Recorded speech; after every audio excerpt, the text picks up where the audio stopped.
Hey everybody! Hi guys! Mr. and Mrs. Traveler here. El Cosgleo. Coming to you with another Tip for Tuesday. Yes, it's Tip Tuesday. We're here to save you money.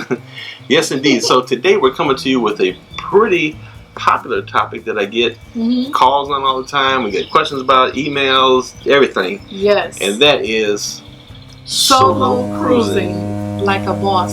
We're going to tell you how to do it like a boss. Stay tuned. Yes indeed. So I get the question all the time on, how it's booked, what happens, how much does it cost, and just it's kind of this unknown territory. So we'd like to dig into it a little bit today. Mrs. Traveler is going to go through some things and we'll talk about it a little bit. Yes. And then we're going to wrap up the video with our top 5 favorite cruise lines for solo cruisers. Yes, and we thank you guys for asking us. And if you have any more questions, go ahead and put them down below. We'll answer them for you. Any questions you got, we can get an answer for you.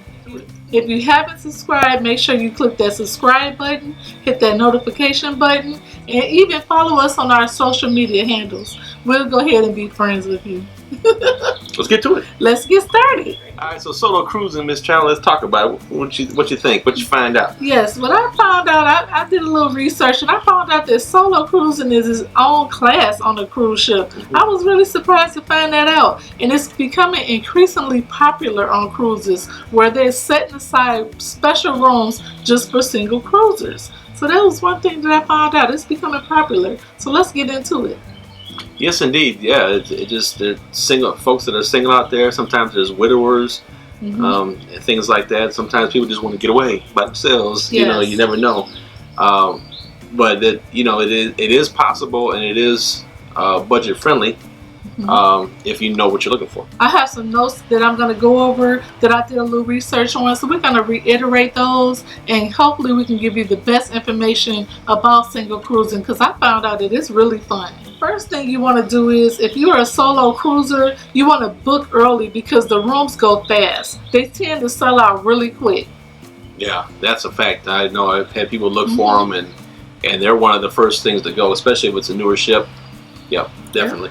Yeah. Another thing that I found out about solo cruising is that there's a lot of social events that happen on the cruise where you won't just be lonely. You can be anonymous or not if you want to, but if you want to sit with a large group and you want to hang out, there's a lot of social events that goes on cruises to help you mingle and like sit at a big table with people, or you can sit by yourself. It's totally up to you. Yeah, I think that was probably a pretty popular misconception by people of solo cruising is, if I go on here, I might be, lonely or nothing really for me to do. I find that to be true. First of all, there's always people that are kind of solo on the cruise. Sometimes we notice a lot of times there's people that families kind of split off, and there might be one member of the family that just kind of do their own thing because the other family likes to go on excursions and things like that. Or there's other solo cruisers. Yeah. You meet so many people. Like I've been walking separate from Mrs. Traveler, and I've started conversations with people and stuff like that. So I think that's a misconception that you can dispel. I guarantee you will meet people, you'll interact with people, and have a great time. And also, when you go on a solo cruise alone by yourself, if you want to have that time to yourself, there's a host that will host you. So when you call to book your cruise, you have to make sure that you let the cruise line know that you're coming by yourself, and you'll actually have that private person or guide to be with you the entire cruise if you need them. Or let your travel agent know. Yes, or let us know. Another thing about solo cruising is some cruise ships offer themed cruises where they just have the entire boat as a single cruise. So I thought that was really fun for single cruising. Sometimes they don't want to intermingle with people who are already with some. They want to meet somebody on the ship. So if you want to just, kind of stay to yourself but meet friends, you can do that too. It's actually themed cruises that can do it, and we can help you with that if you want to know what themed cruises can do that for you.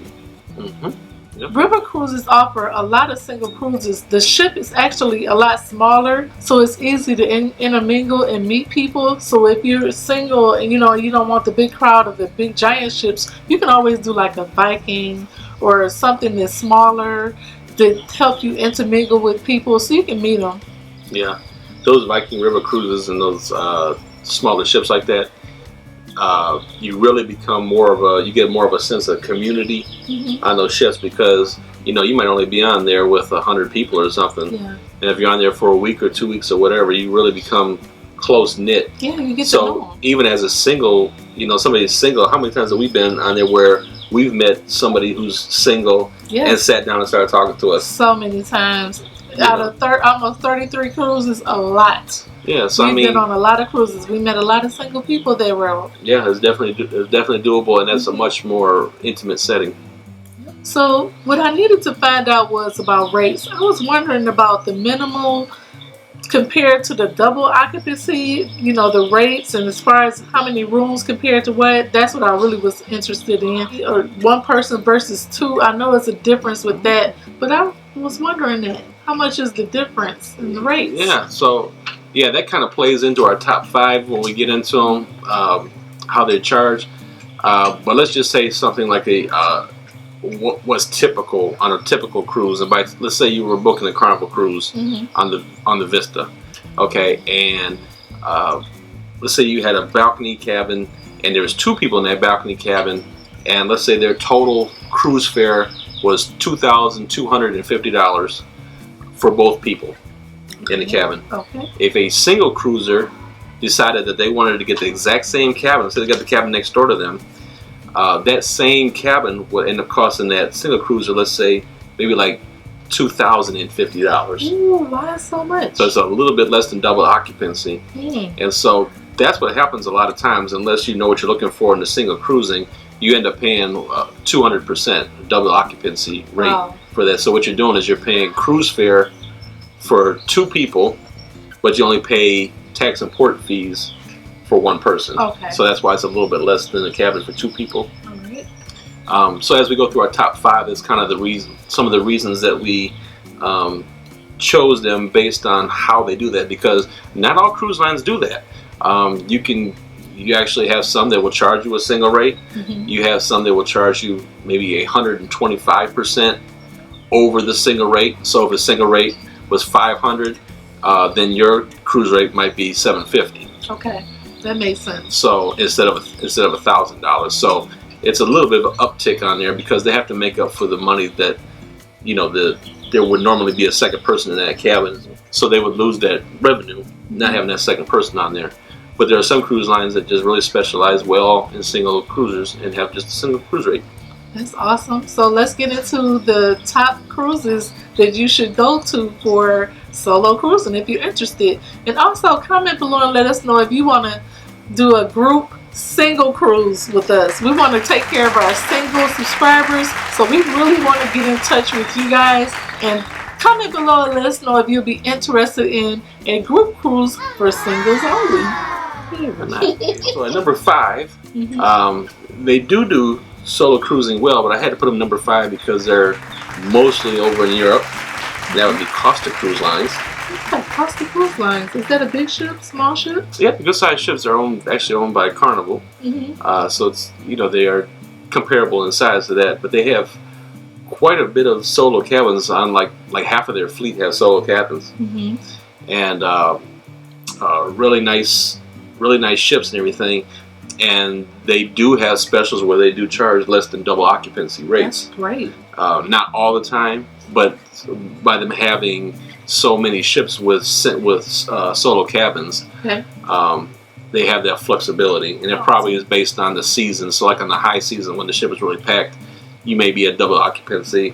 At other times when it's the low season, I've seen anything like 6%, so like 106% over there. So it's pretty good. Yeah, that's great. It's not bad. What's another one?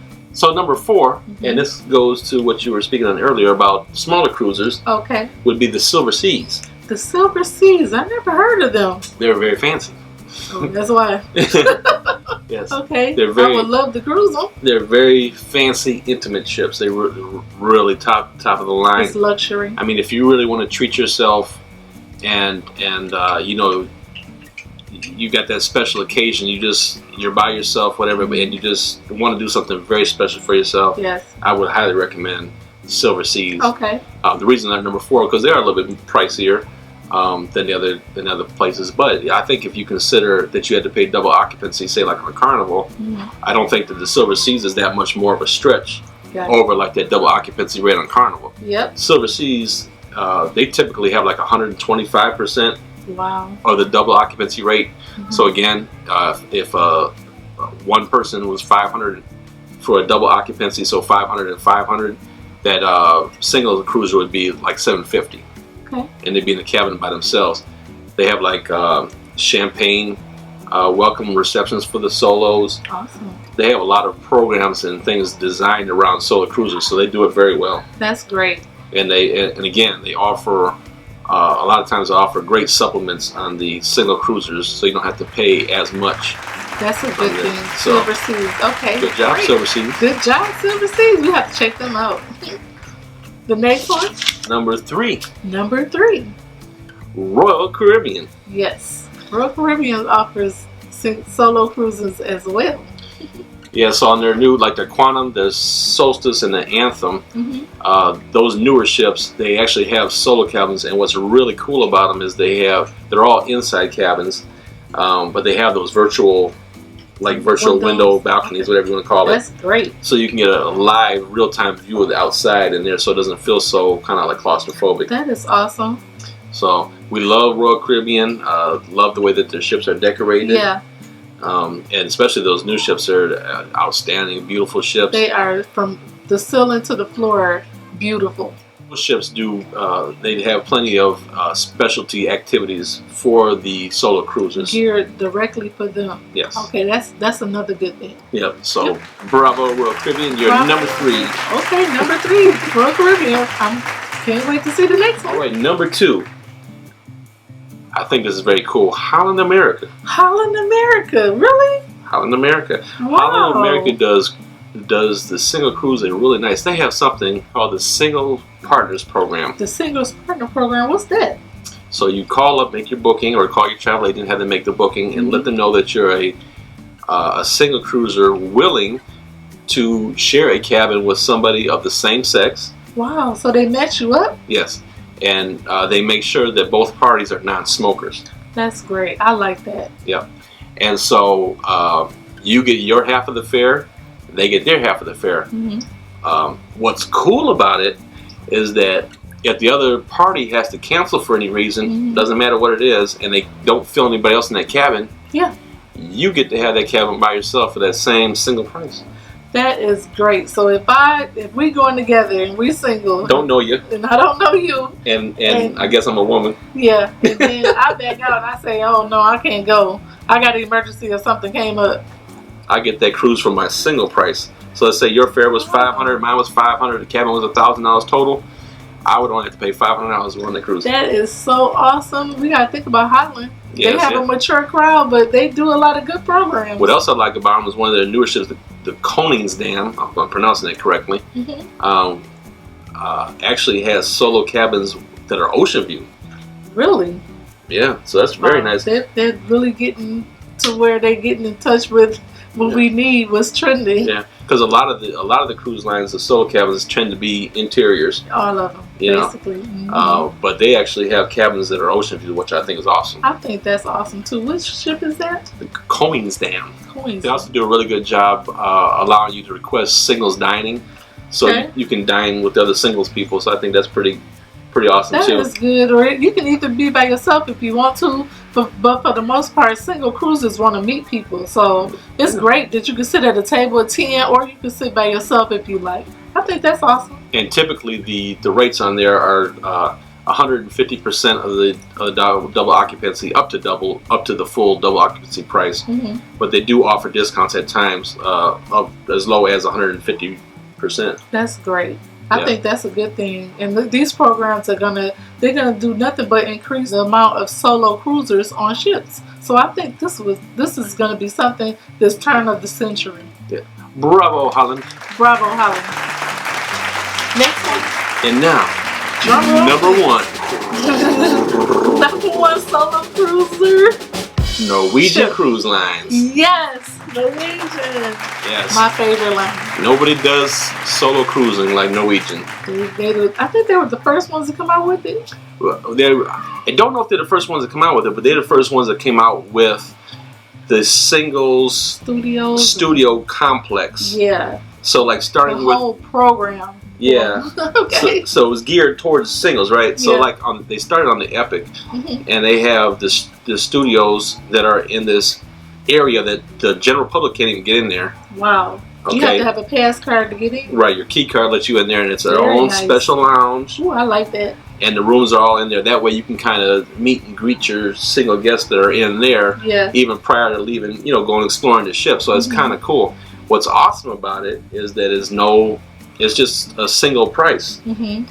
So they have a set price for those studio cabins. That's great. And that's it. So there's none of this trying to figure out, it is what it is. That's the price. If we were single, we're married, but if we were single, I would want to cruise like that. I would want to be kind of private, but then again, I want to meet people, so I like to be on my own terms. And I really like that Norwegian Cruise Line introduced this out, because this is great for single cruisers. Yeah, so they have those too, the Epic, the Escape, the Getaway, the Breakaway. It's great. I'm sure it'll be on the Bliss, and then they'll be on the new ship that they have coming out. But what's awesome is they actually have solo studio cabins on the Pride of America going to Hawaii. Ooh, that's really nice. So that, I'm sure there's a lot of people that's single want to get out there and see the world, but then again, you're worried about where you're going to be and who you're going to be with. They have programs for that, even for Hawaii. Yeah, so there's not many cabins on there. I think there's like 4 on the Pride of America. So there's not many. But I can just imagine, I hate to say it, like somebody goes to, maybe they're a widower now, and they just want to get away. Just be alone. How awesome would that be to be able to fly to Hawaii? What other way is it to see the world? You go to sleep and wake up and you're in another island every day, especially if you're single and you just want to be by yourself, or you want to get out there and, mingle a little bit. There's no better way to do it than on a cruise ship. So if you're interested, make sure you contact us. Our information is down below, and we really, really want you to get out there and explore the world, whether you're single or not. Yeah, that's it right there. I think that's my biggest motivation, and our biggest motivation for making this video is we don't want you to feel left out because you're a single person and thinking that you can't afford to go out and do these things anymore, or it's just out of touch for you. It's not out of touch. It's not. And we've been in your shoes before. We have actually been single. I wish I cruised when I was single, but I didn't. I was too scared. I'm trying to make up for that time and do everything I can. I want to push you to get out there and see the world. Don't let that hold you back. Alright guys, thank you so much for watching today. And if you're wondering about this look that I'm wearing today, because I have on more makeup than I normally wear, I filmed it. It's on my channel, so go check it out for Valentine's Day. Life's short. Have fun. Bye guys. Bye guys.